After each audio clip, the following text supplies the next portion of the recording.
everyone. Welcome to Thursday's Thoughts. Today I thought I'd discuss balance.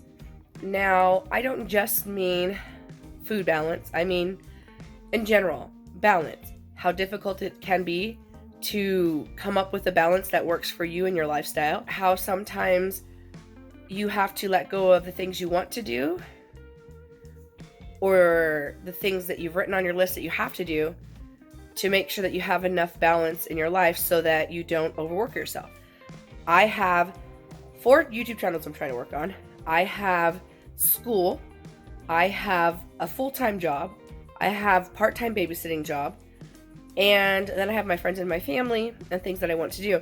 So for me, I have to decide what's most important and what can I let slide. And that's really hard for me because I get really excited and I'm like, oh, but I've got to do this for this channel and this for this and do this and this and this. And before I know it, there's not enough hours in the day for me to do anything.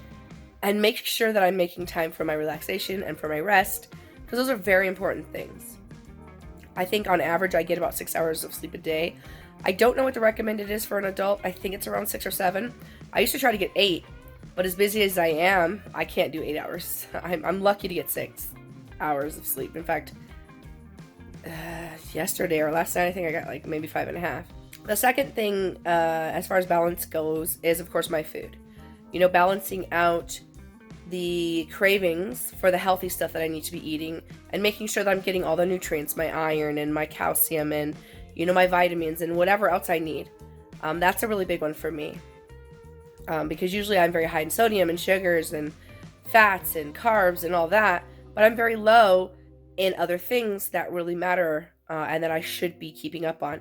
It's just balancing out my food, which is why I'm going to see the nutritionist, because I know that they can help me, you know, because sometimes I don't know what foods are high in what. Like, I really don't. I don't know a lot about food and what's good for me and what's not. I mean, yeah, I know it's good for me, but it's more like I don't know what has enough calcium in it for a daily serving or what has enough fats for a daily serving or how many, you know, sugars I should be having on a daily servings and all that stuff. So I really need to learn and teach myself, because if not, this journey that I'm on is not going to go very far. And here's my kitty. And then another thing that I think is really important as far as balance goes is my finances. That's a really hard one. You know, balancing out the things that you really want versus the things that you really need and the things that you can hold off on. And a lot of the times I'm a compulsive buyer. Like, I make sure to pay my bills, of course. But if I have money left over, I'm like, ooh, I can get this, this, this, and this. And I need to realize that I have to weigh what's important and what's not. And that can be hard. But if you don't figure out what is going to work for you and what's going to get you to where you need to be, you're going to always struggle. And, you know, I'm an adult and I still always struggle. And I know that a lot of you are probably in the same boat, whether it is your finances or your time or your food or whatever else you need to find balance in. I figured this was a great discussion because we all have certain things that we need to work on, certain things that we do more of and certain things we do less of, that we need to, you know, fix, because if not, our lives are always going to stay where they're at.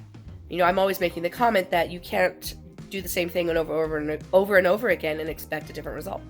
And it's true. And that's what I've been doing. And so that's really my goal for the next couple of weeks, is just to figure out where my balance lies. I want to make an outline of all my channels, what I want from them, what I want to do with them, as well as my jobs and how many hours a week I want to take babysitting jobs so that I try not to work any more than that. But I'm sick and I need to heal. I need to get better. And I can't do that if I'm not resting. And, you know, your health is a big thing. If you're not healthy, then you can't be expected to take care of others. You know, if you're a parent or if you're a guardian of someone or just, you know, whatever you need to do, if you can't take care of yourself, then you're not going to have the energy or the, you know, time or anything to help others and to do your job properly. So it's not selfish if you decide to take some time for yourself. You have to balance out your caregiving for your children and your caregiving for yourself, as well as your caregiving for your relationship with your significant other.